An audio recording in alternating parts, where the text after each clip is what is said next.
رب اشرح لی صدری ویسر لی امری واحلل عقدۃ من لسانی یفقہوا قولی واجعل لی وزیرا من اہلی.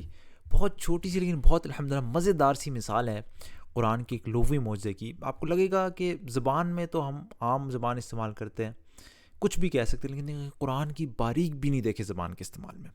سورہ عنکبوت سورہ نمبر 29 کی آیت نمبر 68 کے اندر اللہ سبحانہ وتعالیٰ فرماتے ہیں اعوذ باللہ من الشیطان الرجیم ومن اظلم ممن افترى علی اللہ کذبا, اور اس سے بڑا ظالم کون ہوگا جو اللہ تعالیٰ پر جھوٹ باندھے یا جھوٹ گڑے. ٹھیک ہے, اور آگے آیت چلتی ہے جب حق اس کے پاس آ جائے تو اسے جھٹلائے, ایسے کافروں کا ٹھکانہ جہنم ہے. اب اس پہ غور کرنا ہے کہ اس سے بڑا ظالم کون ہوگا جو اللہ پر جھوٹ باندھے یا جھوٹ گھڑے. ٹھیک ہے, یہ ایک آیت ہو گئی.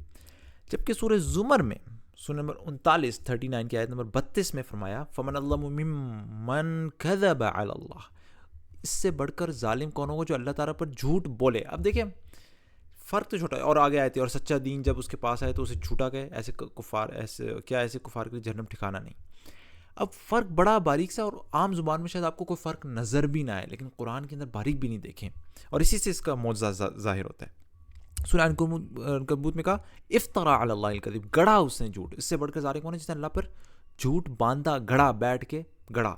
لیکن سورہ زمر میں جو اللہ پر جھوٹ صرف بول دے کذب علی اللہ.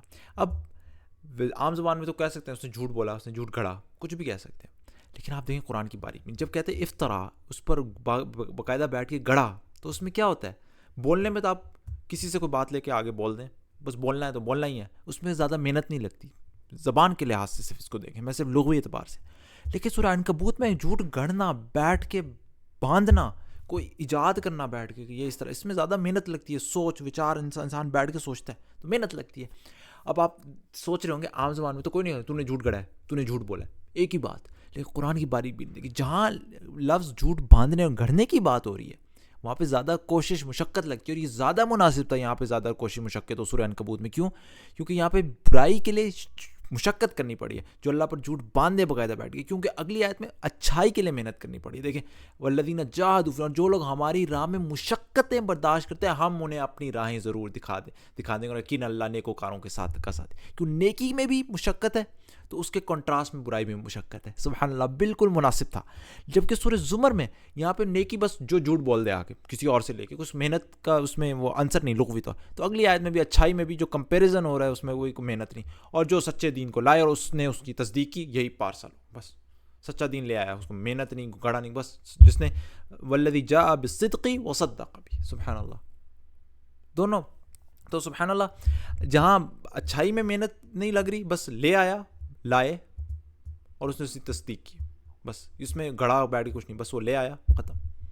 اور یہاں پہ بس جھوٹ بول دیا. سبحان اللہ, محنت کا دیکھیں کتنا باریک بین اس کے اندر فرق ہے. جہاں اچھائی میں محنت تھی وہاں پہ برائی میں بھی تھوڑی سی لغوی طور میں محنت ڈال دی, جہاں پہ نہیں تھی بس لے آیا سچے دین کو, وہاں پہ برائی میں بھی جھوٹ بس بول دیا. سبحان اللہ, یہ اتنی باریک سی چیز ہے, لیکن قرآن کی زبان کی باریک بینی کو یہ ظاہر کرتی ہے کہ ایک ایک لفظ سوچ سمجھ کے اپنی جگہ رکھا گیا. اور سبحان اللہ, اسی کو دیکھ کے اب میں یہ جو معجزات رکھ رہا ہوں, لغوی یا عددی معجزات رکھ رہا ہوں, میں اس کا انکار نہیں کر رہا کہ اور معجزات بھی, لیکن ان معجزات میں تو آپ کو کہیں قرآن سے باہر دیکھنے کی ضرورت ہی نہیں.